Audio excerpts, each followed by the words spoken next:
merle tout noir, Erwin Lazar.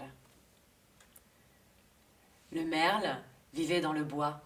Il avait le bec jaune, les yeux vifs et brillants et bien sûr, il était noir comme la suie. Je ne sais pas ce que vous en pensez de la couleur noire. Il y en a certainement à qui ça ne plaît pas parce que la couleur orange est bien plus gaie, sans parler du bleu turquoise ou du rouge cerise. Mais pour ceux qui font attention, je suis sûre que la couleur noire est aussi une couleur très jolie. Car il y a tant de différentes sortes de noir. Noir luisant à reflets bleus, noir doux, noir souriant et qui sait combien de noir encore.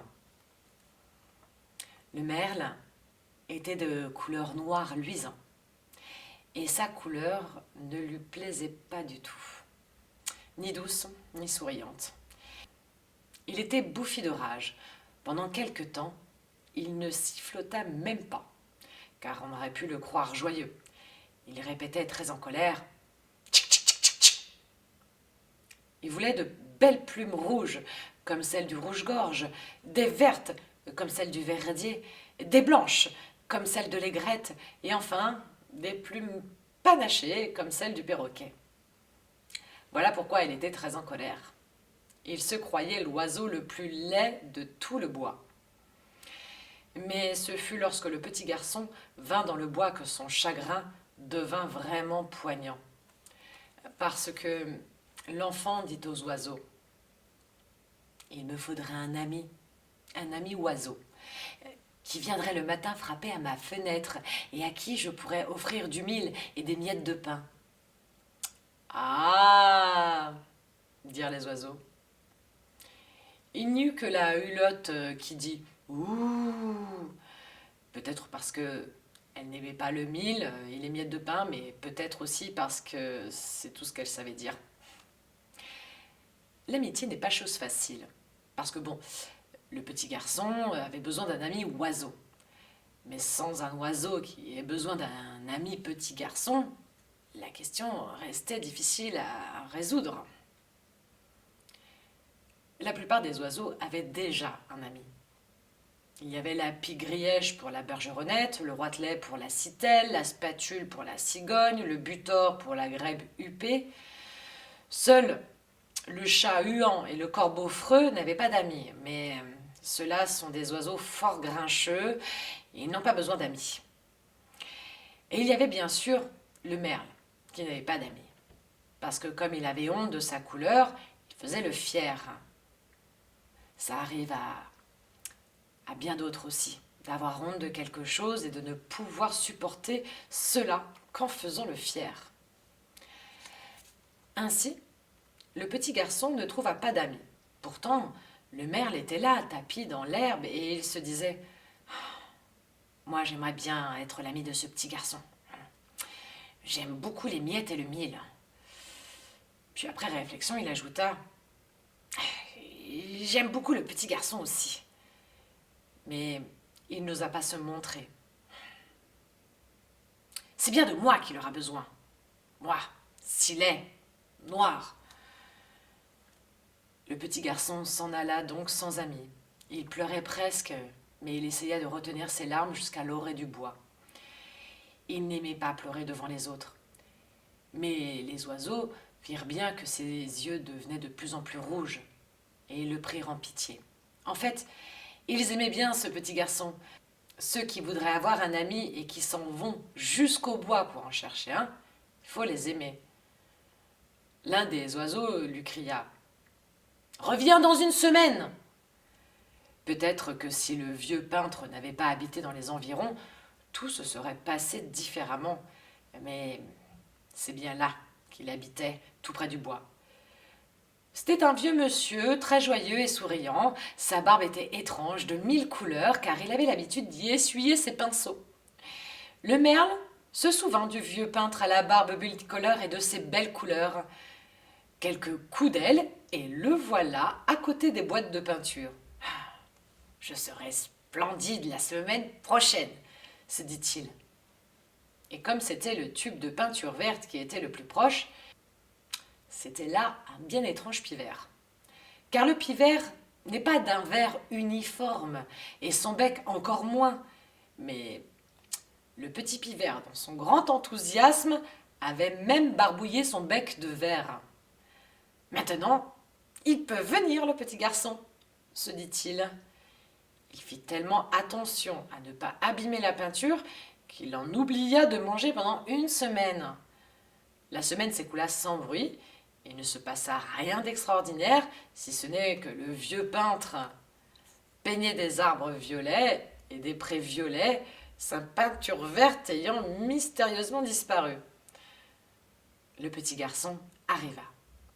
Les oiseaux vinrent tous autour de lui pour l'encourager.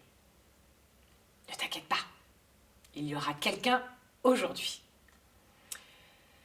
Moi, j'aimerais bien être ton ami, » dit d'une voix déguisée le merle de couleur verte en sortant de derrière les buissons. Sur le coup, les oiseaux restèrent le souffle coupé, bec bée. Le merle, ou plutôt verle, je ne sais plus comment l'appeler, se mit à se pavaner de long en large dans la clairière en bombant leur torse, très fier de lui, se croyant l'oiseau le plus beau de tout le bois. Ce fut le faucon pèlerin qui se ressaisit en premier. Il s'écria « Waouh! Un oiseau concombre !» Et tous, de rire à gorge déployée. « Ou peut-être une sauterelle qui a trop mangé ?» ajouta la huppe. Le pauvre merle aurait voulu être à 100 pieds sous terre. Le petit garçon souriait et très gentiment, pour ne pas blesser cet oiseau quelque chose, lui dit « Excuse-moi, mais ce n'est pas un oiseau comme ça que je cherchais. » Flip-flop, le merle s'envola. « Tchic, tchic, tchic, tchic » maugréa-t-il très en colère. « Suis-je stupide de m'être mis le vert partout, alors que le pivert n'est pas du même vert partout. Il a 2 teintes de vert différentes, parce qu'il y a différentes sortes de vert, comme de noir. Il a du rouge sur la tête, et puis le bout de son aile est noir à pois blanc. Mais tant pis, je ferai mieux la prochaine fois. » Eh bien, il ne fit pas beaucoup mieux. Il lui vint à l'idée de se peindre en cigogne. Il se mit beaucoup de peinture noire et beaucoup de peinture blanche, puis il enduisit son bec et ses pattes de rouge.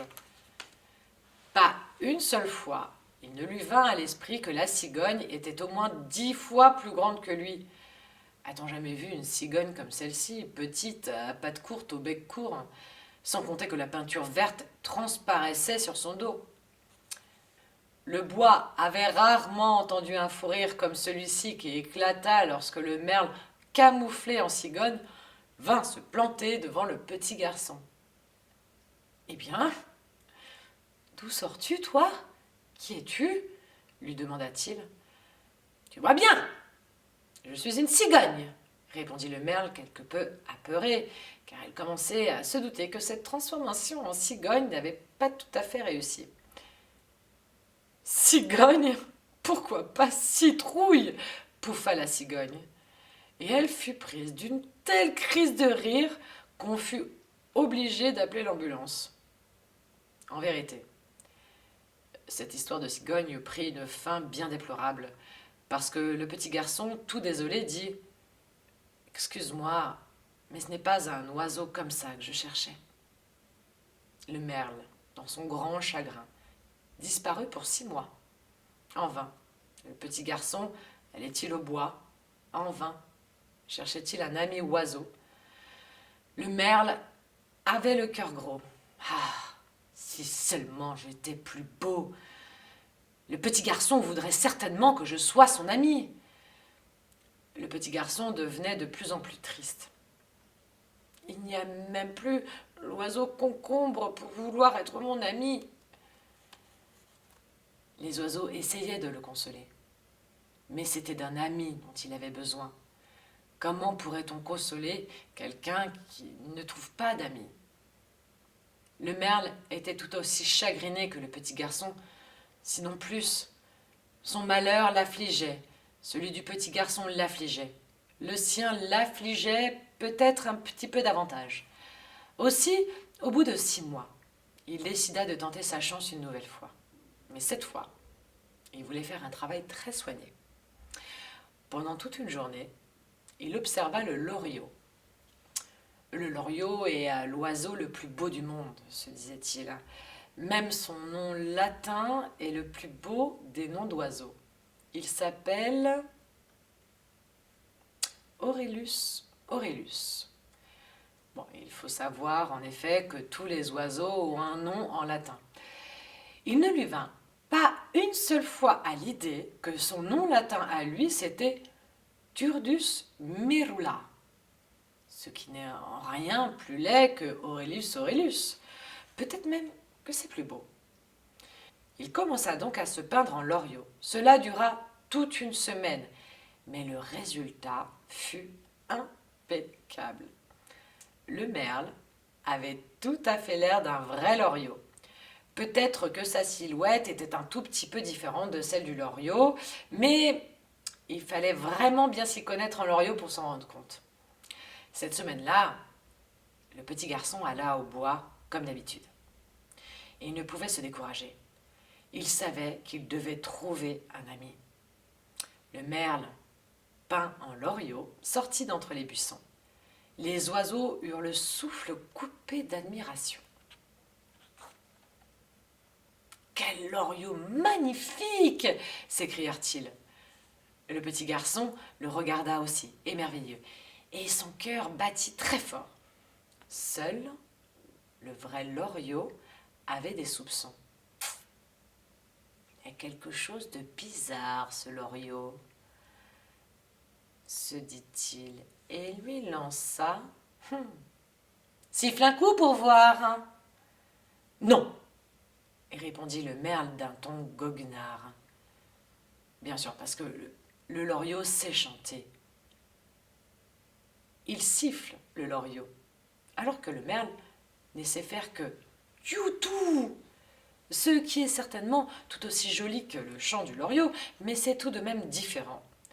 Je suis sûre que le loriot aimerait bien siffler un « youtou !» de temps en temps, lui aussi, mais il ne sait faire que « il siffle le loriot !» Seulement voilà. Voilà que le petit garçon dit d'un air attristé « Ne m'en veux pas. Tu es vraiment un oiseau magnifique, mais c'est un autre oiseau que je cherchais. Tu sais, une fois, j'ai vu un oiseau magnifique. Il n'était pas aussi coloré que toi, mais c'est lui que j'aimerais avoir comme ami. Cet oiseau, il est de couleur noire luisant. Seul son bec est jaune. Je crois qu'il s'appelle Merle. Tu dois comprendre que je ne peux pas l'abandonner, parce que s'il revient un jour, qui sera son ami ? Le merle éclata en sanglots déchirants. Ses larmes coulèrent à torrents. Le petit garçon en fut très ému. « Pourquoi pleures-tu ? Mais ne pleure pas, voyons, lui dit-il. « Je pleure, sanglota l'oiseau. Je pleure parce que le merle, c'est moi. » Ils le regardèrent tous, ébahis, ne voulant pas le croire. Mais alors que les larmes de l'oiseau firent couler de sa poitrine le jaune du loriot, le blanc de la cigogne et le vert du pivert, le noir initial apparut. « Dieu que tu es bête !» s'écria le petit garçon. Il saisit le merle et le lava pendant longtemps dans l'eau du ruisseau. Mais la peinture ne partait pas facilement. Quand ils prirent le chemin du retour, l'oiseau avait encore des taches vertes, jaunes et blanches. « Dis, ça partira ? Est-ce que j'aurai de nouveau de belles plumes noires comme avant ?» demanda l'oiseau. « Bien sûr, » dit le petit garçon.